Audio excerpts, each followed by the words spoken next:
Welcome to Securing America with me, Frank Gaffney, the program that's a kind of owner's manual for protecting the country we love against all enemies, foreign and domestic, to God's glory and that of His kingdom. We have a challenging environment, to say the least. I think it's fair to say, arguably more challenging than at any time in recent memory. Adversaries of our country are on the march.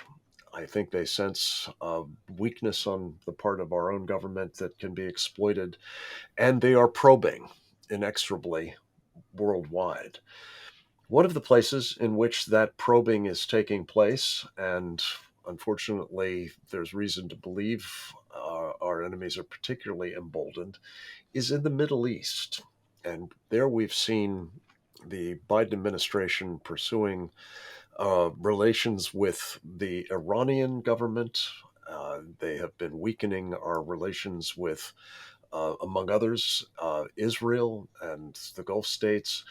And we are, I think, seeing vacuums of power being filled there by, notably, the Chinese communists and the Russians.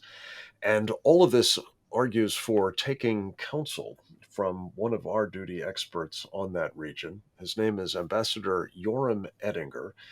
He served his government of Israel in the United States as its counselor on congressional affairs with the rank of ambassador for many years.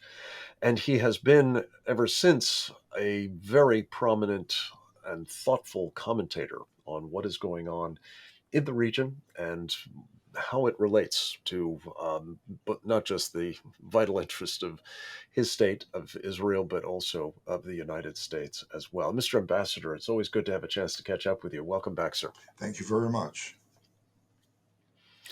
Let's start with the upcoming visit of President Biden to the region. He will be spending some time in Israel. We're told he's going to be spending time with the Palestinians as well, and visiting elsewhere in the Gulf in the course of his travels. What is the current reading of this visit and its prospects? Well, my own hope is that the president will leverage the visit in order to stop the erosion of the U.S. posture of deterrence in the Middle East and throughout the globe, and will use it to enhance the U.S. posture of deterrence. He's going to be in Saudi Arabia, meeting with other Arab Sunni Gulf leaders who are extremely disappointed with the performance of the current administration, which has embraced their mortal enemy, the Ayatollahs of Iran.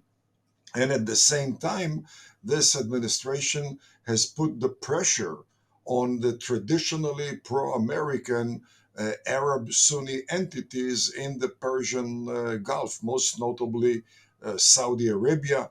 Secretary of State Tony Blinken, who literally, in my mind, sets President Biden's national security and foreign policy.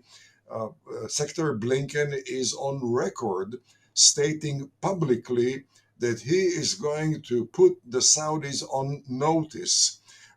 You don't say such thing as a Secretary of State when it comes to your traditional ally, but certainly it has reflected detachment from the Middle East. And here comes the president who initially wanted to excommunicate Crown Prince Mohammed bin Salman, put the Saudis on notice, and is literally coming to Saudi Arabia, begging them to increase the oil exports in order to bring the price of oil down.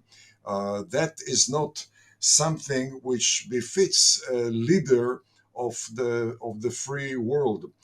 When it comes to Israel, and the talk so far is that there'll be a visit to the Palestinian Authority, supposedly a visit to East Jerusalem without being accompanied by representatives of the sovereign country of Israel.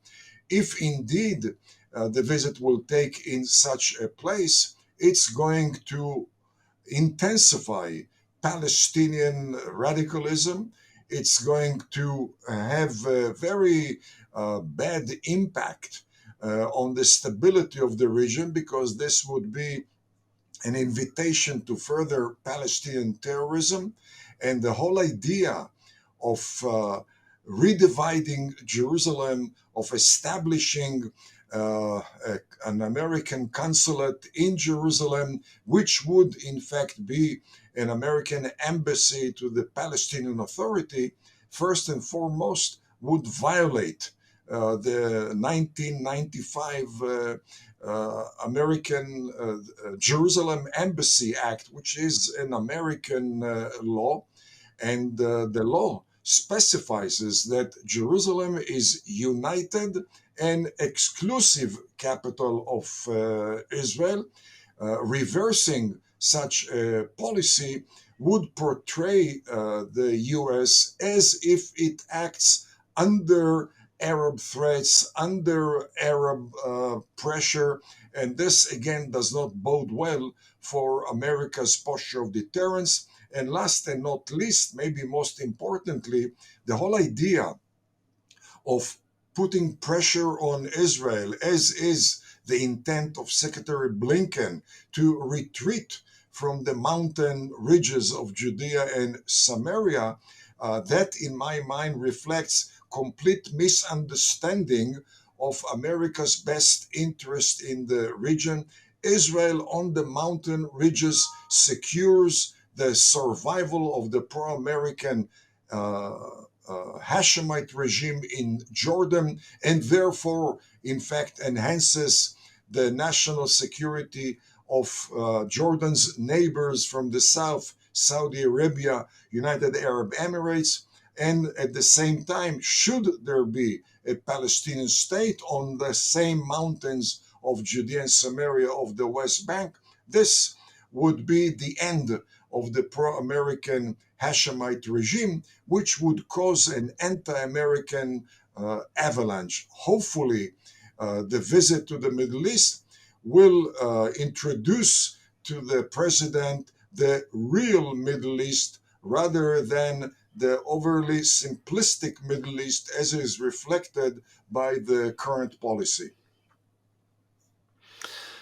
Well, you've covered an awful lot of ground there, Mr. Ambassador, and I want to sort of see what we can do to drill down on several different pieces of it.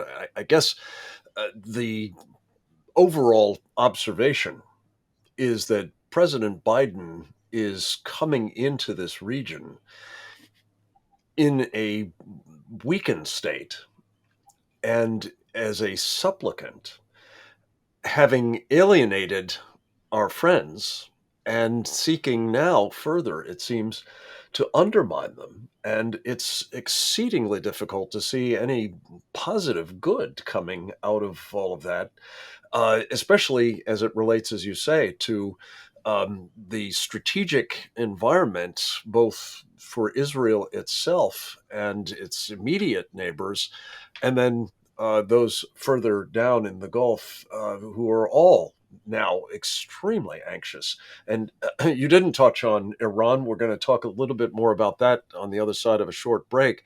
But I do want to just say you have enumerated a bill of particulars of problems and misunderstandings that is deeply alarming, and I think is likely to make this a very fraught trip for the President of the United States indeed. We're going to talk more about Iran and other aspects of this with Ambassador Ettinger on the other side of this short break. Stay tuned.